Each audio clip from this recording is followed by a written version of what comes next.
Michelle is a technical writer, but I think more importantly, near and dear to my heart because she's on the DORA research team. You know, she's drove our research into documentation, but also the distribution of work, underrepresented groups and how that they're impacted through the software delivery process. And so very excited to have her back today to share some of the findings around distribution of work. I'll pass it to you, Michelle. Thank you, Amanda. All right, so I've just shared my screen. So we're here today to talk about work distribution. Sorry, let me just get oriented. So work distribution is one of the new things that we looked at in 2023. And so let's start by looking at what this means. So we found that work distribution benefits both teams and organizations. And work distribution is formal processes to distribute work within a team. So how did we ask about this? We have 4 specific questions that we used. So like any construct like this, we ask a handful of questions to try to get at the concept that we're trying to measure. And then we use these responses to aggregate it all into one single score, which we can then put into our models. So here are the specific questions that we asked about.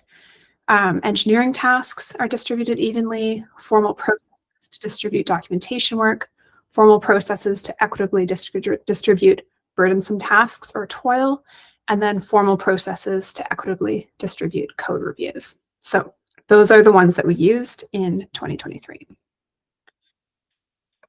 Now let's take a look at the findings that we got out of this set of questions.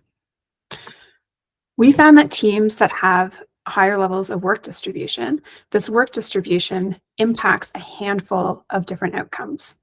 So this table, I apologize, it's a little small, the writing, but these are some of our key outcomes that we looked at, including team performance, organizational performance, software delivery performance, and operational performance.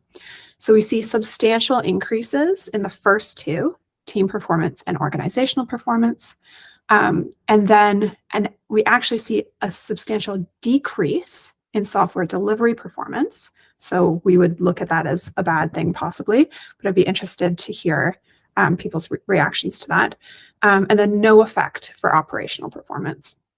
And also curious to hear people's responses. Operational performance, I wonder, looking at the questions that we asked, if we just weren't getting at some of the tasks that were possibly around operational performance. So that might be an element to that. All right, let's look at some more outcomes. Work distribution drives every single technical capability that we looked at. So across the board, we just see substantial increases. This is to continuous integration, continuous delivery, trunk-based development, loosely coupled architecture, SRE practices, the incorporation of AI, and then also documentation quality.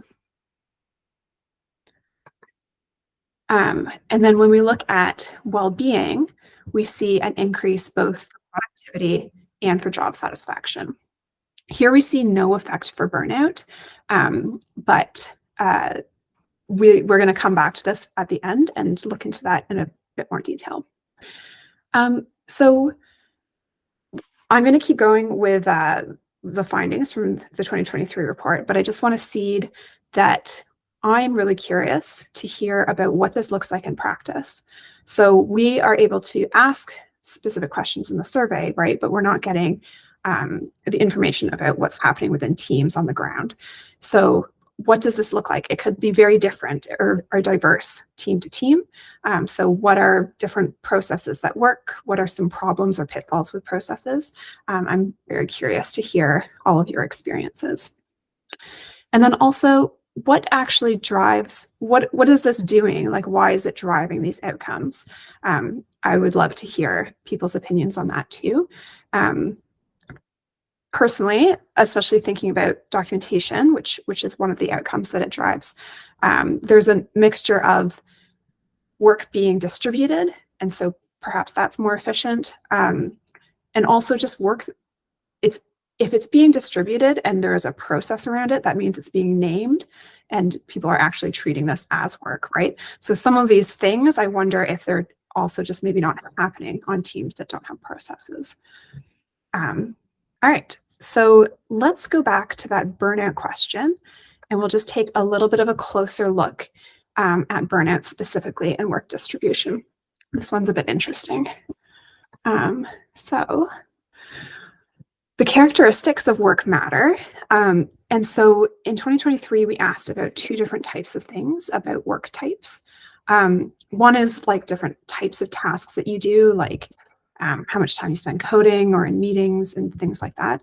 But the other set of questions, we tried to kind of look at the characteristics of the work, which can be kind of hard to pin down if you're just looking at the task itself, because a certain task might have different characteristics in different contexts or for different people or for different roles. So some of the things that we looked at were toil, unplanned work, work that may not be as visible to the rest of your team or organization, and maybe work also that doesn't align with your skill set. And one thing that we had seen in the past, especially around toil and unplanned work, is that certain people of our respondents were overrepresented in the amount of this work that they did. So if we look at repetitive work and toil, we actually see respondents who identify as women or self-describe their gender reported doing 40% more repetitive work than respondents who identified as men. And if we look at unplanned work, this is very similar. It's significantly higher.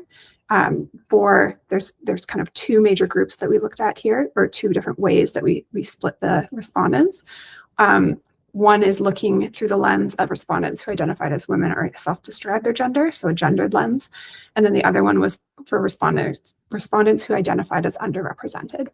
And in both cases, they did significantly more repetitive work and unplanned work, and also significantly more work that was not as visible or aligned to their skill set.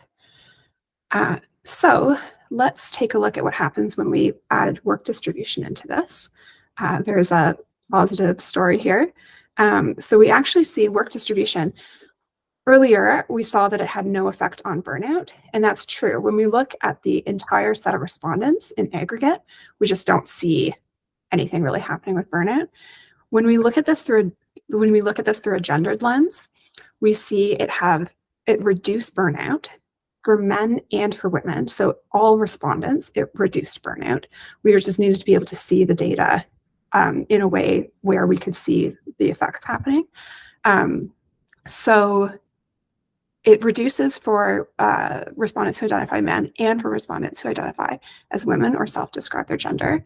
And on top of that, at low levels of work distribution, you see a significant difference in the amount of burnout reported by people based on their gender identity. And then with very high levels of work distribution, you actually see not only is it reduced for both of those groups, but the data points all merge, and we actually no longer see a gender difference in burnout.